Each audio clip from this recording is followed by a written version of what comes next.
தலைப்புச் செய்திகளை பார்க்கலாம். நீட் இளநிலை தேர்வு முடிவுகளை 20ஆம் தேதிக்குள் மாணவர்களின் அடையாளங்களை மறைத்து வெளியிட வேண்டும். தேசிய தேர்வு முகமைக்கு உச்சநீதிமன்றம் உத்தரவு.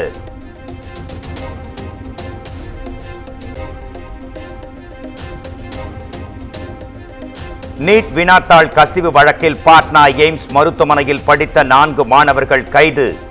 கைது செய்யப்பட்டவர்களை 4 நாள் காவலில் விசாரிக்க சிபிஐ முடிவு.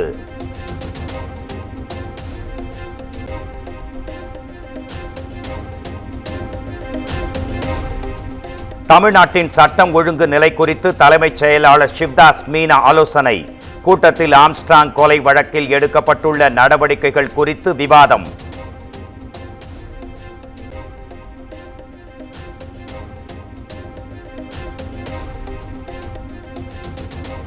பொள்ளாச்சி நீலகிரி மக்களவை தொகுதிகள் நிர்வாகிகளுடன் எடப்பாடி பழனிசாமி ஆலோசனை. கூட்டணியை நம்பி இருக்காமல் தீவிரமாக உழைக்க தயாராக இருக்க வேண்டும் என நிர்வாகிகளுக்கு இபிஎஸ் அறிவுறுத்தல்.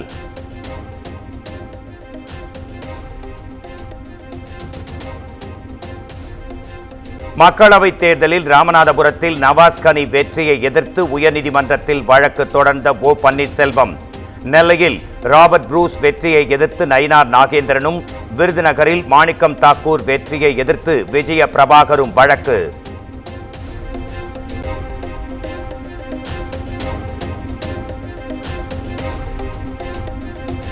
நிதி ஆயோக் அறிக்கையின்படி தமிழ்நாடு பல்வேறு துறைகளில் பின்தங்கியுள்ளதாக அண்ணாமலை குற்றச்சாட்டு. சுத்தமான குடிநீர் வழங்குதல், குழந்தைகள் கடத்தல் சம்பவங்களை குறிப்பிட்டு விமர்சனம்.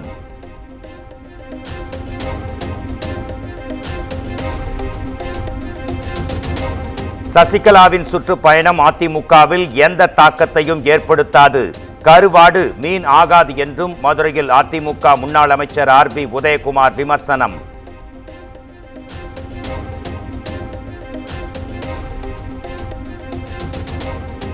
சவால் விடுத்து சொல்கிறேன், பாஜக ஆட்சி காலத்திலேயே நீட் தேர்வு கொண்டு வரப்பட்டது. காங்கிரஸ் ஆட்சியில் நீட் தேர்வு கொண்டு வரப்படவில்லை என செல்வ பெருந்தகை திட்டவட்டம்.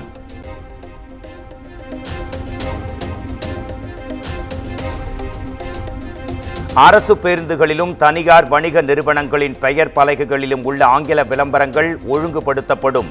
தமிழ் வளர்ச்சி மற்றும் செய்தித்துறை அமைச்சர் மூபே சாமிநாதன் பேட்டி.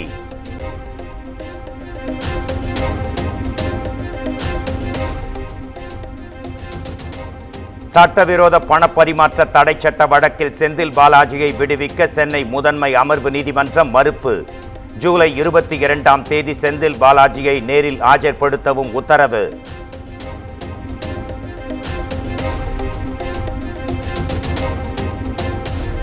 செந்தில் பாலாஜியின் நீதிமன்ற காவல் 48வது முறையாக நீட்டிப்பு. ஜூலை 22ஆம் தேதி வரை நீட்டித்து சென்னை மாவட்ட முதன்மை அமர்வு நீதிமன்றம் உத்தரவு.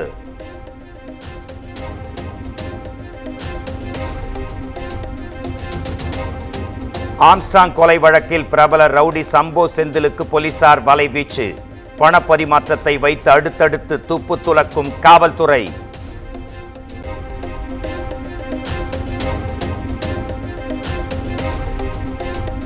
ஆம்ஸ்ட்ராங் கொலை வழக்கில் கைதான வழக்கறிஞர் அருளுக்கு பாதுகாப்பு கோரி அவரது மனைவி ஆவடி காவல் ஆணையர் அலுவலகத்தில் மனு.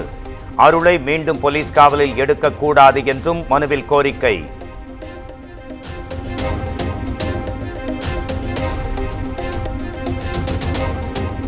தமிழக பகுஜன் சமாஜ் தலைவராக விருப்பம் இல்லை என இயக்குனர் ப. ரஞ்சித் பேட்டி. பட்டியலினத்தோர் மீது அனைத்து அரசியல் கட்சியினரும் தாக்குதல் நடத்துவது வேதனை அளிப்பதாகவும் கருத்து.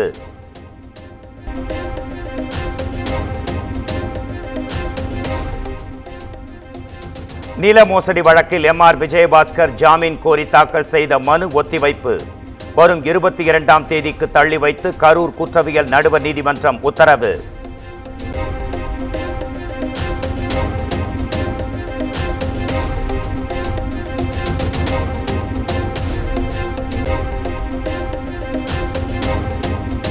குண்டர் சட்டத்தில் கைது செய்யப்பட்ட சவுக்கு சங்கருக்கு இடைக்கால ஜாமீன் வழங்கி உச்சநீதிமன்றம் உத்தரவு.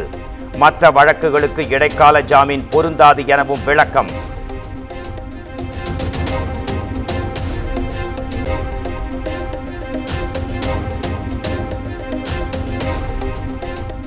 சவுக்கு சங்கர் மீதான நடவடிக்கையை எதிர்த்த வழக்கு உயர்நீதிமன்றத்திற்கு மாற்றம். சவுக்கு சங்கர் தாயார் தொடர்ந்த வழக்கில் உச்சநீதிமன்றம் உத்தரவு.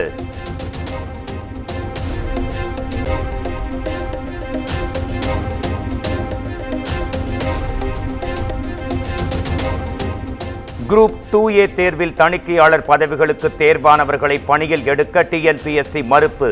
குறிப்பிட்ட பாடப்பிரிவில் தேர்ச்சி பெற்று பணிக்கு தேர்வு செய்த பின் விதியை சுட்டிக்காட்டுவதாக தேர்வானவர்கள் வேதனை.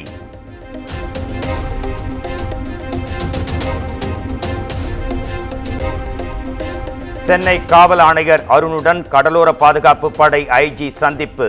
போதைப் பொருள் கடத்தலை தடுப்பது உள்ளிட்டவை குறித்து ஆலோசித்ததாக தகவல்.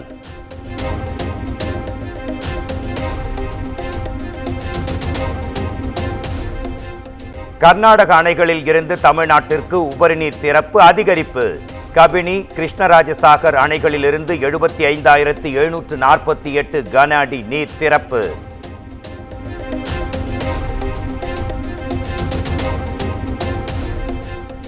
மேட்டூர் அணையின் நீர்மட்டம் 50.63 அடியிலிருந்து 51.38 அடியாக உயர்வு.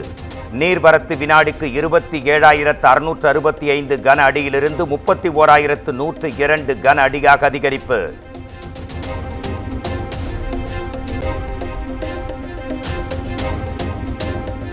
டெல்லியில் ஜூலை 24ஆம் தேதி கூடுகிறது காவிரி மேலாண்மை ஆணைய கூட்டம். கர்நாடக அணைகளில் இருந்து உபரிநீர் வெளியேற்றப்படும் நிலையில் அடுத்த கட்ட நடவடிக்கைகள் குறித்து ஆலோசனை.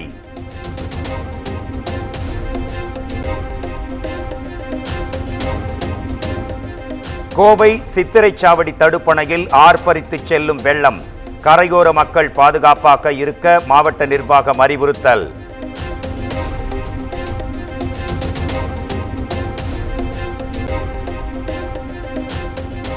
திருப்பூர் மாவட்டம் மங்கலம் அருகே நொய்யல் ஆற்றில் வெள்ளப்பெருக்கு. நல்லம்மன் கோயில் நீரில் மூழ்கும் சூழல் உருவாகியுள்ளதால் பொதுமக்கள் வேதனை.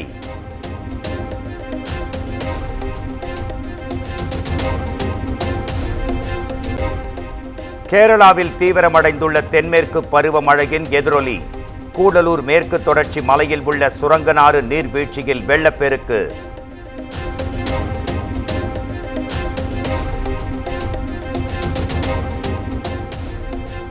நீலகிரியில் மண் சரிவு பாதிப்பு குறித்து பார்வையிட வந்த அமைச்சர் ராமச்சந்திரனை முற்றுகையிட்ட பொதுமக்கள். மண் சரிவு ஏற்பட்ட பகுதியை சீரமைக்கவில்லை என்று கடும் வாக்குவாதம்.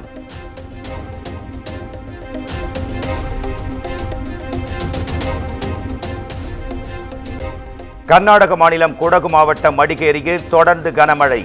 அணைகள் நிறைந்து சாலையில் வெள்ளம் பெருக்கெடுத்து ஓடுவதால் மக்கள் அவதி.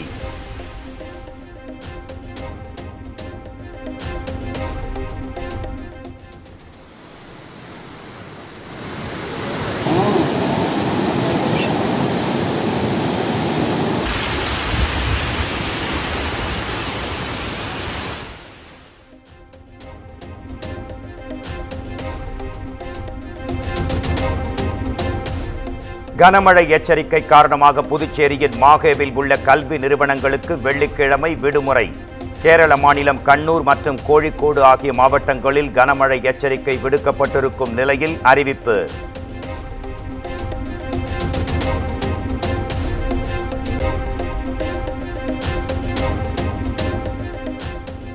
கடலூர் காராமணி குப்பம் பகுதியில் தாய், மகன், பேரன் ஆகியோர் வெட்டி எரித்து கொலை செய்யப்பட்ட விவகாரம். வழக்கில் தொடர்புடையதாக கருதப்படும் நபரை தனிப்படை போலீசார் கைது செய்ததாக தகவல்.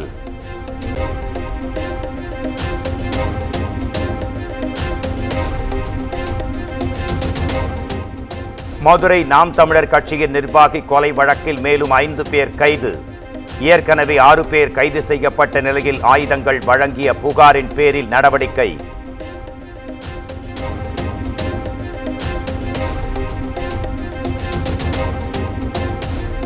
தமிழ்நாடு முழுவதும் வருகிற 21ஆம் தேதி நாம் தமிழர் கட்சியினர் ஆர்ப்பாட்டம்.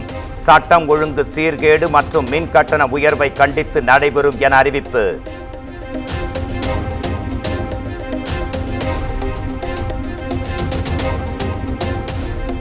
நிதி நிறுவன மோசடி வழக்கில் 2021ஆம் ஆண்டிலிருந்து 2024ஆம் ஆண்டு வரை 216 வழக்குகள் பதிவு செய்யப்பட்டு 141 கோடி ரூபாய் மீட்பு. சென்னை உயர்நீதிமன்றத்தில் பொருளாதார குற்றப்பிரிவு தரப்பில் பதில் மனு தாக்கல்.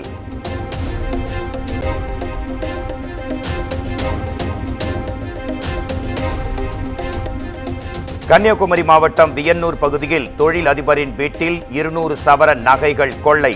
கத்திமுனையில் அரங்கேறிய கொள்ளை குறித்து போலீசார் தீவிர விசாரணை.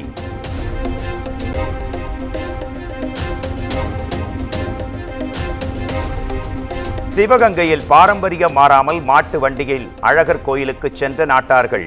30 வண்டிகளில் மாடுகளை பூட்டி புறப்பட்ட காட்சிகளை கண்டு ரசித்த மக்கள்.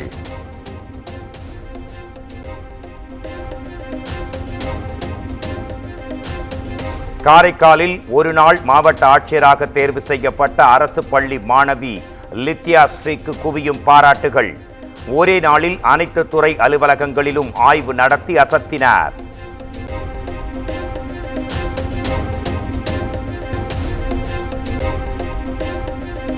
சர்ச்சைகளால் ஐஏஎஸ் பயிற்சியில் இருந்து பூஜா கேத்கர் நீக்கப்பட்ட நிலையில் விவசாயிகளை துப்பாக்கியை காட்டி மிரட்டியதாக அவரின் தாய் மனோரமா கைது. 2 நாட்கள் போலீஸ் காவலில் வைத்து விசாரிக்க புனே மேஜிஸ்ட்ரேட் நீதிமன்றம் உத்தரவு.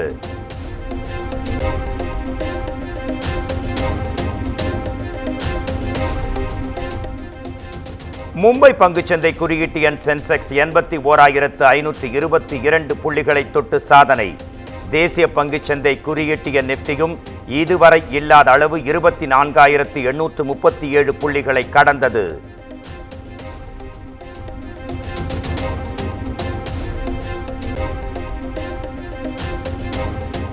உயிருக்கு அச்சுறுத்தலாகும் சாண்டிபுரா வைரஸ் பாதிப்பு. குஜராத்தில் 4 வயது சிறுமி உயிரிழந்த நிலையில் வழிகாட்டு நெறிமுறைகளை வெளியிட்டது மத்திய சுகாதாரத்துறை.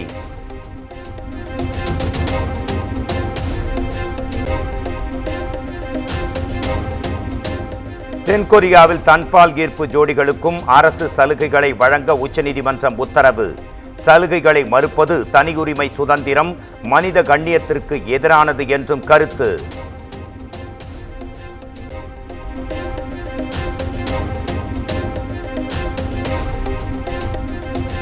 இலங்கை அணிக்கு எதிரான T20 தொடரில் இந்திய அணியின் கேப்டனாக சூரியகுமார் யாதவ் அறிவிப்பு. அணியில் சஞ்சு சாம்சன், சிவம் துபே, வாஷிங்டன் சுந்தர் உள்ளிட்டோரும் இடம் பிடித்தனர்.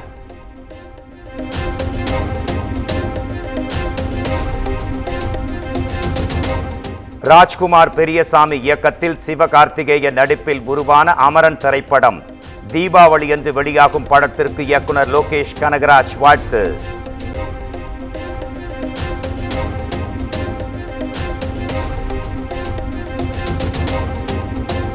சிறுத்தை சிவா இயக்கத்தில் சூர்யா நடித்து வரும் கங்குவா படத்தின் அப்டேட்.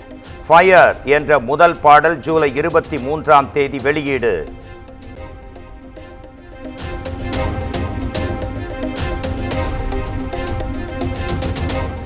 மாரி செல்வராஜ் இயக்கத்தில் உருவாகியுள்ள வாழை திரைப்படம் ஆகஸ்ட் 23ஆம் தேதி வெளியாகும்.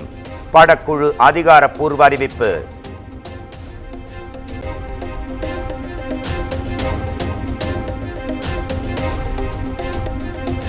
ஹிப்ஹாப் ஆதி தயாரிப்பாளராக அறிமுகமாகும் கடைசி உலகப்போர் திரைப்படம்.